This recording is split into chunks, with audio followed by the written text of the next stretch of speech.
did not work out. The left back and Philip and what is the left? They signed the left back. A youngster. Yeah. Yes, it hasn't worked out. Klopp, we are talking about Klopp. So what I'm saying is, in every good signing, there will be a bad one. Or there will be a flop, or yes, it is normal. You understand? You can't always get everything right.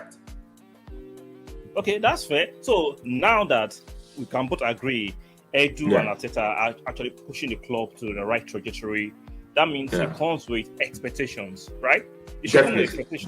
Now, well expected. Aside from the FA Cup, Arteta won his first half season. He hasn't won anything.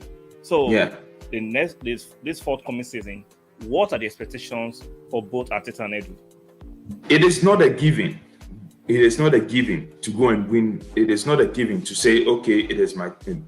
Give me the title. No. We are competing with. At the same time, you cannot spend 105 million pounds on a midfielder, bringing Kai Havertz on 16 million pounds plus, bringing in Timber on 40 million pounds plus, and don't win anything. No, you have to win something. You have to. Yes and a no. And I'm not saying I would want, but you have to also. It is not a given. We have to compete for it. So for me, as much as I want us to win and win almost everything, I also understand that we are not competing alone. So just because we've signed all these players, we will just go in, look at the players we signed, give us the trophy. It doesn't happen like that. You have to compete, and that is what I have missed about Arsenal. Okay, let me phrase the question. What's the minimum Arteta and Edu can deliver based on the amount of investment they've had?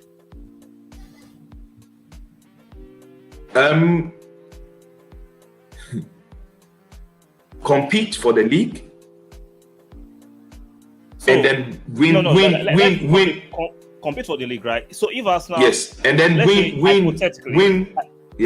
Hypothetically, Arsenal competes for the league, and they trail Man City by losing to Man City at second place with 15 points. Is that competition? Did they compete? So this is where I was about to establish my point. Compete, but let's take it for instance. Last season was a 5-point gap. Yeah. So even if Man City will win the league again, it shouldn't be a 5 point. It should be maybe 2 points or 1 point. Okay, that's fair enough. It means that you are progressing. Sure. Because if you're able to reach that point of Man City, and Man City was, let's say Man City had 96 points or 95 points, right? Yeah. And you have 94 or 92. It's understandable, yeah. And they have, you compete. My point is compete and hit for the skies, yeah? You might win. You might go beyond. So that is all I'm looking for. Seeing Arsenal compete, semi-final, final. It is not a given to win titles. You get there, one mistake from referee will cost you. We have that experience in the Champions League, the final. We know what happened. You understand? Okay. We've established in the league point. Yeah. Let's look at it. There will be two domestic cups and one European cup.